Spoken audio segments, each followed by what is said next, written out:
remember. But yeah, really cool stuff. Anyway, that's what's happening, and this is for Canada Day. We are doing some poutine. We're doing a Seattle take on poutine, because when I went to visit my lovely daughter Sophie out in Seattle, we went to a restaurant right on the water on West Lake Union, and they had seafood poutine, and it blew my mind. I never had poutine other than with gravy and the cheese curds and all that. Wait till you see what we're gonna do with this. So yes, aw shucks, we're doing clams again. If you hadn't seen the old clam show, you should go on YouTube and check it out and find it. I'll maybe post it again on the group, Grateful Chef with Eric Eisenbud, and you can check it out. That was a lot of fun. We did a lot of different things. So yeah, seafood poutine, and we are wishing all our Canadian friends a most wonderful, safe, and healthy Canada Day today. Okay, Kate says this is gonna be so good. Yes, thanks, Kate. Good to see you again, Kate. All right, so what is poutine? Some people might not know. Here in Jersey, we call them, what do we call them, honey? We call them French fries with gravy. I'm going to be so corrected. We call them disco fries. Carl Ruiz, forgive me. Disco fries. We do fries with cheese and gravy on them. We call them disco fries. But the original version is poutine, and it is really cool. It is French fries, and it is cheese curds. Now these, you've heard when they make cheese, you separate the curds in the whey. These are the curds from the cheese making process. Couldn't find mozzarella. These happen to be cheddar, which I would have preferred a lighter flavor mozzarella, but these are cheddar cheese curds. And I bought these at, of all places, Aldi has them. They have the little garlic flavored ones. They have the cheddar ones. And it's important that they be at room temperature when you use them, because you want it, they're also called squeaky cheese. You want it to kind of be squeaky when you bite into them. They don't fully melt like a full-blown mozzarella, but they get soft, and it's an amazing thing. We are, of course, using some fresh Jersey clams. We're going to steam them open. And I also have some already shucked, cooked, and chopped clams, because I want to bump up the clam ratio in this dish. So we're going to do that. Lynn, why don't we go over to the stove? Let me turn this down a little bit. My oil's pretty hot. If you come over to the stove, we're going to start cooking. All right, so I told you about the gravy that is typical of poutine. The seafood poutine, which really blew my mind, the gravy we are using is actually New England clam chowder. So I made the New England clam chowder yesterday, and it was fabulous. I don't know if you saw my post. I served it in a hollowed out sourdough bread bowl, a la San Francisco, and it was really cool. So do a flyby over this, honey, so you can show the clam chowder. And this clam chowder has salt pork in it. It's got onions and celery. It's got clams. It just glows. Yep. It's got. Try to get a little closer and see if it gets any better. There you go. All right, and it has mostly whole milk and then a little bit of cream at the end. So really good. Flavor's great. I saved all the juice from the clams. Really delicious. But what I want to do is I need it a little bit thicker for our gravy. So I want to get it a gravy consistency. So I did it once where I reduced it down, you know, that where we release the water, moisture in it, and it reduces down and thickens. But what happens with the clams, it gets too salty. So we are going, I am looking towards my Asian friends, and we are going to actually thicken with just a little bit of cornstarch slurry.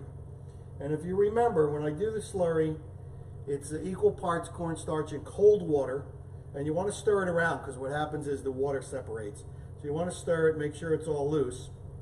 And the other important thing about cornstarch is it doesn't realize its full thickening ability until it's boiling. So you want to make sure that your stuff is hot, that you're going to put it in.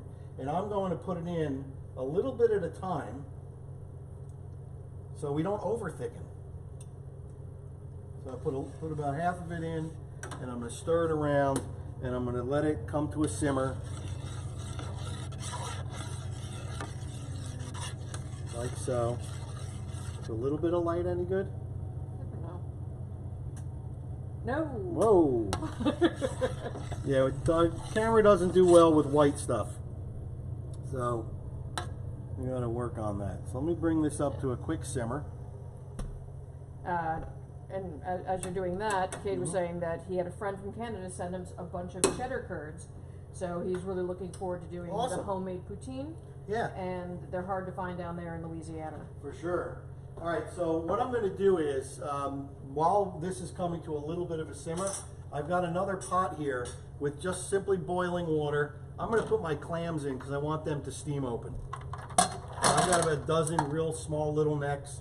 I bought a bag of 100, so I've got some bigger ones. It's funny, you know, you expect to get a whole bag of little necks, but I don't know if it's because of, you know, restaurants being closed and different sizes not being purchased as often. So I think they mixed them up a little bit in my bag because I do have some nice bigger ones that I'm going to make stuffed clams out of. So this is, you can see it's already thickened quite a bit. Let's do our back of the spoon test. All right, it's dripping just a little bit. You can see it's still dripping.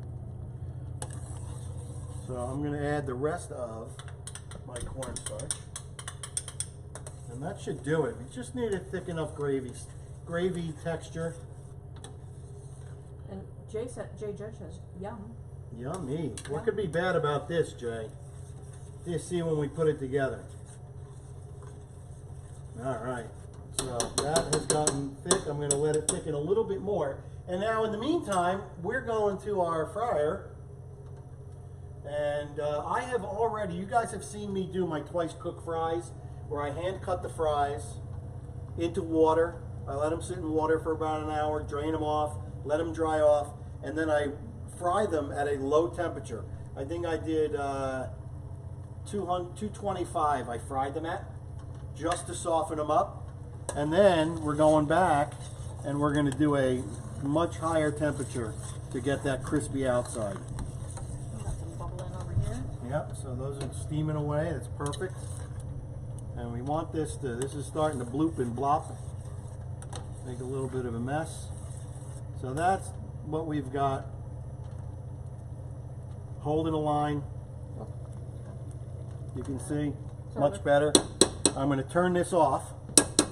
And if I have to turn it back on later to warm it up, I will. All right, so this is 375, which is fine. So I'm using a spatula, and you can see that these fries, the state that they're in. So these are cooked. So it's slightly al dente, but the inside's nice and creamy. And I'm going to use my spatula, and we're going to start frying French fries. Ryan Stortini said he needs to be able to rewind. Luckily, you can go back and rewatch it afterwards. Yes. But do you want to recap on what you're working on? So we're doing poutine in honor of Canada Day today. And right now I'm crisping up the fries. We're doing the twice cooked method. My favorite method. It takes a lot more work than just opening a bag. But I want to tell you, this entire recipe, you can certainly go to your local, if you have a restaurant that makes great New England clam chowder, go for it. If you want to use a can, go for it. If you want to use frozen French fries, go for it. But use, you know, I'm using it. You use fresh clams if you can, wherever possible, because it's always better. All right, so we've got our temperatures now down to 320. So I want to crank it because I really want these to be hard fried. So I need to get them nice and crispy. So we're going to let those go. Check my clams, give them a little shake. And they're starting to open, so I'm going to turn these off. It's perfect, they're ready. let them steam a little bit. Get these fries going.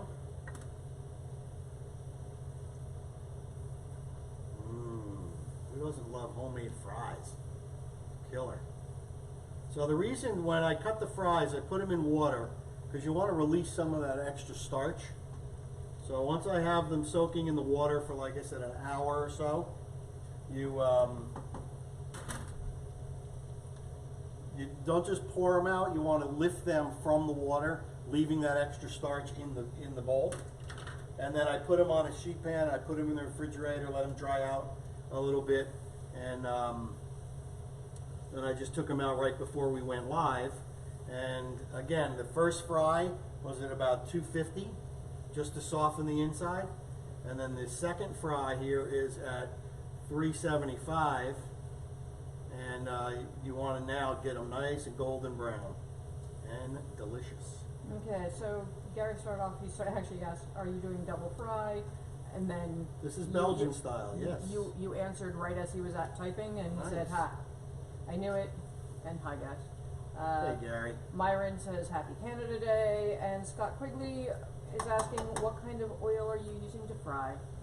I am using actually what I had here. So I had a little bit of peanut oil, and I had a little bit of vegetable oil. What would be your preference? Well, if I could use all peanut oil, that would be great, because we don't have peanut allergies in this house.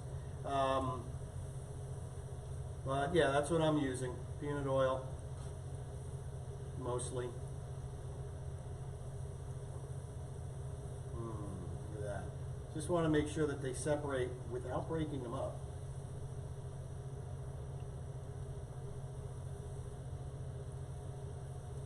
Some of them are sticking a little bit, which is okay, so you get a double fry. Alright, so I'm going to let these go a little bit. So I'm going to be serving this in a basket, like this. And I want to put some cheese curds just in the bottom of the basket. Just so the hot fries hit them. You know, I'm going to put some cheese curds in there. The hot fries are going to kind of soften these up, melt them a little bit. And then I'll come and we'll do the rest when these French fries are done. Nice. What are we looking for on the fries? So we're looking for that golden brown, and because I did that first fry, a lot of the water came out of them, you know. So this is a secret to getting crispy fries. We are getting there. Now you can cut the fries any size you want. You can, you know, I happen to cut them by hand this time. I don't have a mandolin that gives me the exact size. In my restaurant, I used to have a wall-mounted thing. We could process a 100-pound bag of potatoes in about 5 minutes. Myron asked if you asked where you sourced your cheese curds from. I got them from Aldi. Yeah, I went to Aldi specifically for them because I knew they had them. At least the last time I was there, and they had them again. Last time you were you there? Did they only have the cheddar, or did they have other? Yeah, cheddar and garlic. They don't have mozzarella, curds, whatever. It's fine for something like this. It's not, it's not a big deal. Nice. Do you have the bag that cheese curds came in, or no? I have a bag in here. There we go. From Happy Farms. Nice. Nice. Of course, I bought 2 bags. Is that so we can make them again, or are you looking to make something else? Who knows? We'll find another use for them. All right. All right, these are getting nice. Look at these. Nice and golden brown. I'm going to let them go even further because I want them well done so they don't get soggy.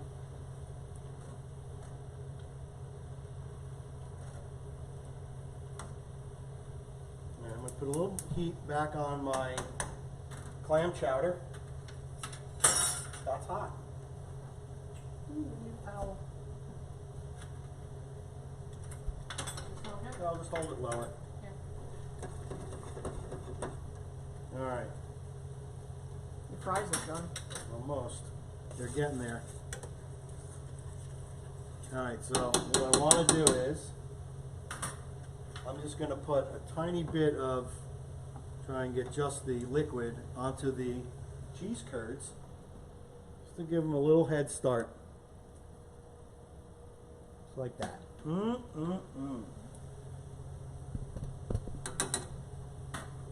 Alright, French fries. They're looking ready. Beautiful. Those are crispy. Oh, I like them crispy. Alright, I'm putting them just on my tray here. Turn that oil off. And I'm not going to salt them because, you know why? The clams. Clams have a lot of salt.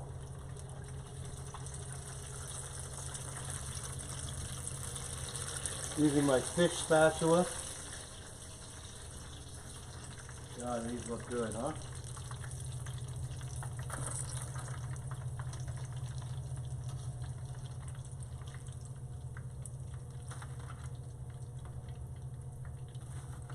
I like to spread them out so they don't make each other soggy.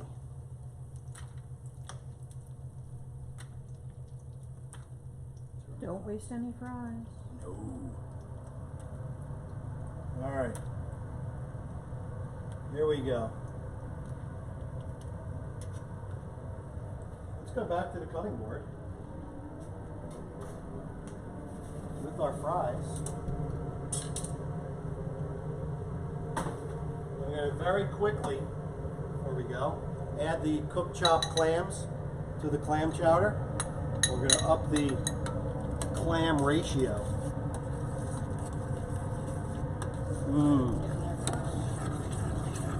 Yeah. That is clammy. Alright. Now, got our cheese curds in here. I am going to put, using my bare hands, because I'm an animal, some fries in there.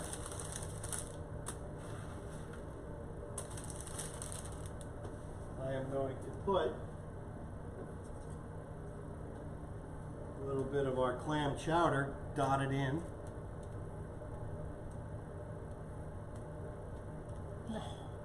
Right? So Bill Deal's out there watching as he's eating peeled shrimp with cocktail sauce. Nice. I'm going to put the rest of the cheese curds in there. And I expect a full critique from my Canadian friends. Is seafood poutine a thing in Canada? Oh, I don't think so. Okay. Alright, we're going to put in more fries. How does this look? I'm like ready. I'm so ready. Oh, wait a minute, you cheated. Chef's prerogative. Over here, you're bringing over the clams? Yep, I'm coming over. Okay. So I got, again, nice little ones. A, because Lynn doesn't like the big clams. I'm going to place these around.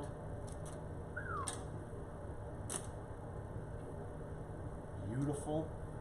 You want to kind of do them opened up so they will take on some of that great clam chowder. You got Sophie Eisenbud with you, and she said yum. Nice. And of course, I am not going to dump out this water because this water is full of clams, clam juice. Here's a clam that did not open. Bye-bye. Au revoir, as we say in Canada. All right. What are you doing with the clam water? I'm just going to save it, and I'll probably add it to my clam juice. All right. Here we go. Now we're getting serious with the gravy. Ooh, I'm going to try and make sure I get some in the clams. Holy crow, does this look good. I'm so glad you made this. Alright, enough playing around with that ladle. And, if that weren't enough, I've got some bacon that I crisped up. Because that's the way the seafood poutine in Seattle I had was with Sophie. So it tasted extra good. sorry, it tasted extra good because I had bacon or because we were with Sophie? Because we were with Sophie. Oh, okay. Alright, so that's about 4 slices of bacon and some scallions. Woo! For a little color. Ah. Let me clean up my mess. That's beautiful. Let me feed Lynn a French fry. Thank you. You need to take a picture. I need to take a picture because we're only making one today, so it's now or never. Woo! And that is pretty much it. So, again, I don't know how many other out-of-the-box varieties of poutine there are. Maybe my McFarland friends can tell me that, or who knows. This is a great shot from here. And there we go. Beautiful seafood poutine. I need you to taste it soon. Oh, I will taste it. But I need to take a couple pictures, just, you know. One more, I promise.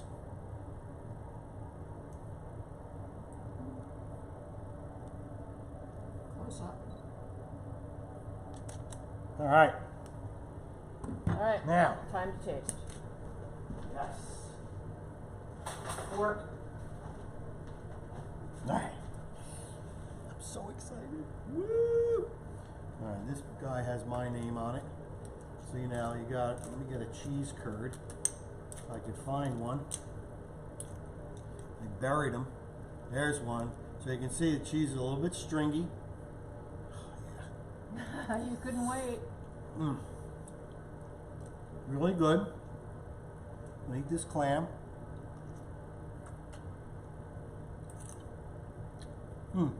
Outstanding.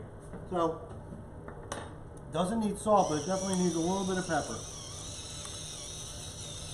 And so, before our French fries get too soggy, I'm going to thank you again, guys, for joining me tonight, last week, next week, whenever we go live, which is almost every week. And please share me with your friends and family. We're almost at 1,300 on our group. Let's go for the gold. These are numbers. These are increasing numbers that I can live with. You know what I mean? So I hope everyone is well. I hope your families are safe. Be well. Eat well. Be kind.